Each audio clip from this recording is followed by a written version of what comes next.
And there's this power that is around all of this. It's interesting that we use the word power.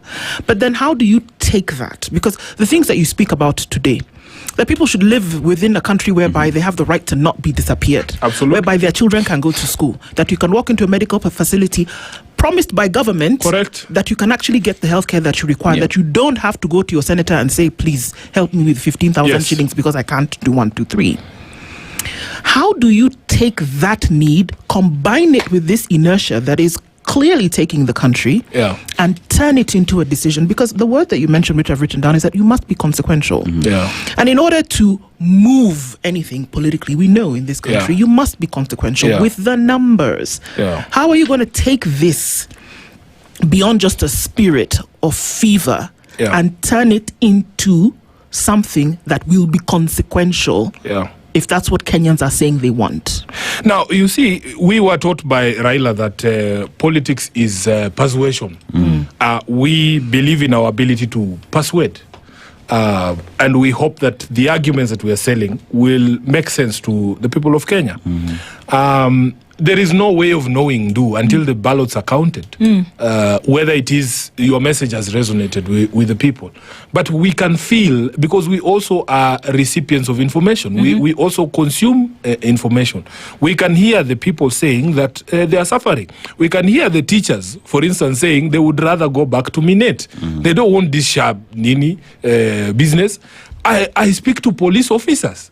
Police officers, they don't shout, but they whisper, Sisi ndio Sifuna. Then they are like, hey, bana sasa hii sijui ati hii shaa vile wametusukuma huku, we can see vitu tulikuwa tunapata under NHIF, wanaanza kutuambia tulipe, sijui kuna limit za wiki, daily limit, sijui monthly limit. Yani, they are also suffering. We are saying, when you promise, you must deliver. Because the promise was for universal health coverage, that people would get free healthcare. That was the promise. We never thought that there would be limits or be told. And you remember the argument that William Ruto sold us.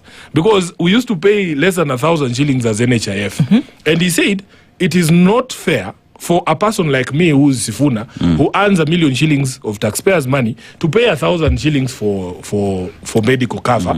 Can we squeeze you more so that those people who don't have anything can also get? So, okay, I pay upwards of 30,000 now for healthcare. And the promise was, mambo ya harambe ya kuchangisha pesa itaisha. And who are the guests of honor in those harambes?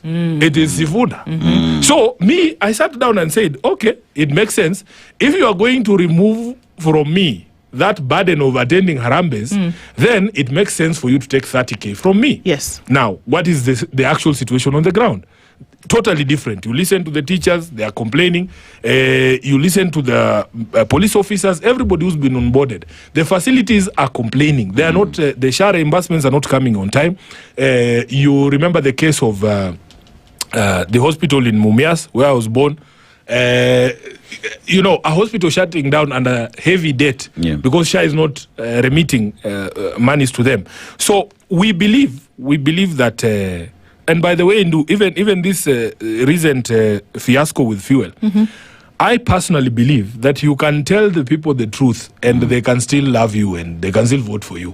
Like if for instance, no matter how bad this roof is about to collapse, why am I lying to you that we are all safe? Why can't I just tell you the truth that, by the way, we need to evacuate? Let's move. We need to move because this thing is going to collapse. So we have a leadership that lies about our true situation. Our true situation. We had countries taking precautions, saying, "Oh, we are going to work from home." Prime ministers dropping some of their entourage. You saw people at least taking steps to tell the country that because of the war that is happening in the Middle East, we are going to be strained when it comes to oil supply. But you have somebody with 2 weeks before he slaps you with a 40 shilling increase in diesel, he's telling you everything is fine, just chill. I have taken measures to make sure that you guys are okay. 2 weeks later, he's slapping with 40 bob. So personally, where I come from, and the school of politics that we have gone through is that you can be honest with people. You don't have to mislead the public for you to earn their support.